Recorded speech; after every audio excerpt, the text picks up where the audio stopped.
ተወዳጁ አርቲስትና የቴሌቪዥን አቅራቢ ነፃነት ወርቅነህ በድንገት ከዚህ ዓለም መለየቱ መላውን የኢትዮጵያ ሕዝብና የኪነ ጥበብ አፍቃሪውን ያስደነገጠ ክስተት ሆኗል።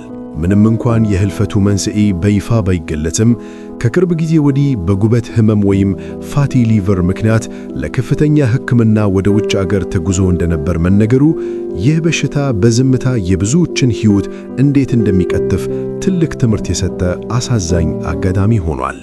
የጉበት ስብ መከማቸት ወይም በሳይንሳዊ ስሙ ሜታቦሊክ ዲስፈንክሽን አሶሲኤትድ ስቲያቶቲክ ሊቨር ዲዚዝ በአሁኑ ወቅት በዓለም አቀፍ ደረጃ ከ4 ሰዎች አንዱን የሚያጠቃ እጅግ ስር የሰደደ የጤና ስጋት እየሆነ የመጣ ሲሆን በሀገራችንም ከአመጋገብ ዘይቤ መቸየርና ከእንቅስቃሴ ማነስ ጋር ተያይዞ በስፋት እየታየ ይገኛል። የጉበት ስብ መከማቸት በጤናማ የጉበት ሴሎች ውስጥ ከመጠን ያለፈ ስብ ሲከማች የሚከሰት የጤና እክል ነው።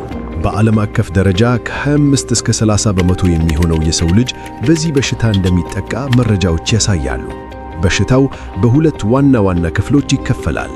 በአልኮል ምክንያት የሚመታ ኤኤፍኤልዲ እና ከአልኮል ጋር ግንኙነት የሌለው ኤንኤኤፍኤልዲ ናቸው። የዚህ በሽታ ሂደት የሚጀመረው ጉበት ስብን አከናብሮ የማስወገድ ተፈጥሯዊ አቅሙ ሲዛባ ነው። ዋነኛው መነሻ ኢንሱሊን የመቋቋም ችግር ወይም ኢንሱሊን ሬዚስታንስ ሲሆን በዚህ ጊዜ ሰውነታችን ስብን በአግባቡ ማቃጠል ስለሚሳነው ከፍተኛ መጠን ያለው የስብ አሲድ ወደ ጉበት ይጎርፋል። ይህ በጉበት ሴሎች ውስጥ የሚከማቸው ስብ ሊፖቶክሲሲቲ የተባለ መርዛማ ሁኔታን በመፍጠር የጉበት ሴሎችን ያቆስላል። ይህ ቁስለት ደግሞ ኦክሲዴቲቭ ስትረስ የተባለ ኬሚካላዊ ጫና በመፍጠር የጉበት ሴሎችን ይገላል።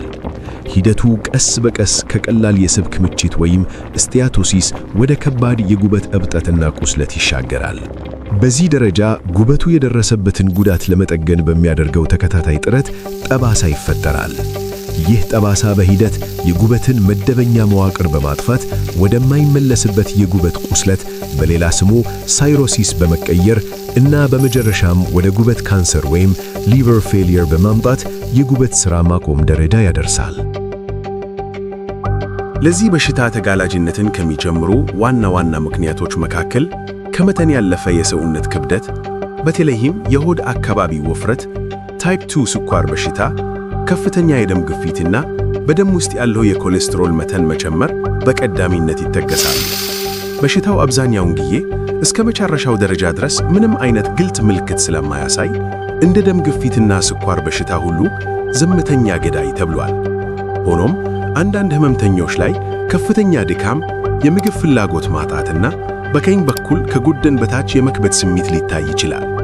በሽታው ወደ ሲሮሲስ ደረጃ ሲቀየር ግን የአይንና የቆዳ ቀለም ቢጫ መሆን፣ የሆድ እብጠት፣ በእግር ላይ የሚወጣ ከፍተኛ እብጠት እና የአንጎል ሥራ መስተጓጎልን የመሰሉ ከባድ ምልክቶች ይታያሉ። የበሽታው ዕጣ ፈንታ እንደተደረሰበት ደረጃ የሚወሰን ሲሆን በመጀመሪያዎቹ ደረጃዎች ላይ በንቃት ሕክምና ከተደረገ ሙሉ በሙሉ ሊመለስ የሚችል ነው። ነገር ግን አንዴ ወደ ሲሮሲስ ከተሸጋገረ የጉበት ንቅለ ተከላ ብቸኛው የመዳኛ አማራጭ ሊሆን ይችላል። በሕክምናው ረገድ በአሁኑ ወቅት ታላላቅ ሳይንሳዊ ለውጦች እየታዩ ይገኛሉ። በ2024 የጸደቀው ሬዝዲፍራ የተባለው መድኃኒት የጉበትን ስብን ማቃጠል አቅምን የሚጨምር ሲሆን ይህም የነበረን ቁስለት ለማከም ተስፋ የሰጠ የመጀመሪያው መድኃኒት ሆኗል። በተጨማሪም እንደ ዌገቪና ኦዜምፒክ ያሉ መድኃኒቶች የሰውነት ክብደትን በመቀነስ እና የኢንሱሊን ሥራን በማስተካከል ለጉበት ስብ መጥፋት ከፍተኛ አስተዋጽኦ እያደረጉ ይገኛሉ።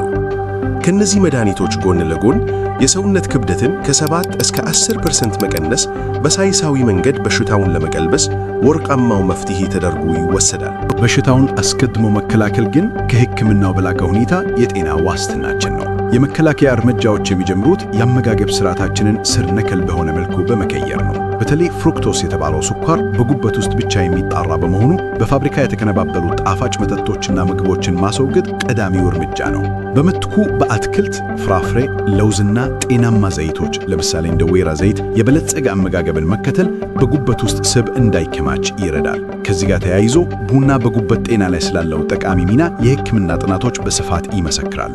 በቀን ከ2 እስከ 3 ሲኒ ጥቁር ቡና መጠጣት በጉበት ውስጥ ያለውን የእብጠት መጠን ከመቀነሱም በላይ የካንሰርና የጠባሳ እድገትን የመከላከል አቅም አለው። ቡና ውስጥ የሚገኙት ጸረ ኦክሲዳንት ንጥረ ነገሮች የሰውነት ህዋሶች እንዳይጎዱ የመጠበቅ ሚና ይጫወታሉ። ከአመጋገብ በተጨማሪ አካላዊ እንቅስቃሴ ለጤና ወሳኝ ሚና አለው። የኤሮቢክስ እንቅስቃሴዎችና የጥንካሬ ልምምዶች ሰውነታችን ኢንሱሊንን በአግባቡ እንዲጠቀም በማድረግ ስብ ወደ ጉበት እንዳይጎርፍ ያደርጋሉ። በሳምንት ቢያንስ 150 ደቂቃ መጠነኛ እንቅስቃሴ ማድረግ እጅግ አስፈላጊ ነው። በተጨማሪም ጉበትን ለጉዳት ከሚዳርጉ ነገሮች እንደ አልኮል ካሉ መጠጦች ራስን ማራቅ እና ያለ ሐኪም ትዕዛዝ የሚወሰዱ መድኃኒቶችን መቀነስ ይህን በሽታ የመከላከል አቅም ይጨምራል። ከሁሉም በላይ ደግሞ ውፍረት ወይም ስኳር ያለባቸው ሰዎች ምንም አይነት ምልክት ባይታይባቸውም እንኳን በየ2 ወይም 3 ዓመት የጉበት አልትራሳውንድና የደም ምርመራ በማድረግ ሁኔታቸውን መከታተል ይኖርባቸዋል።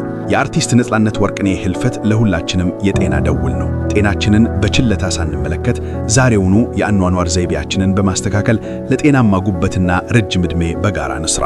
ለአርቲስት ነጻነት ወርቅነህ ቤተሰቦችና አድናቂዎች በሙሉ መጽናናትን እንመኛለን።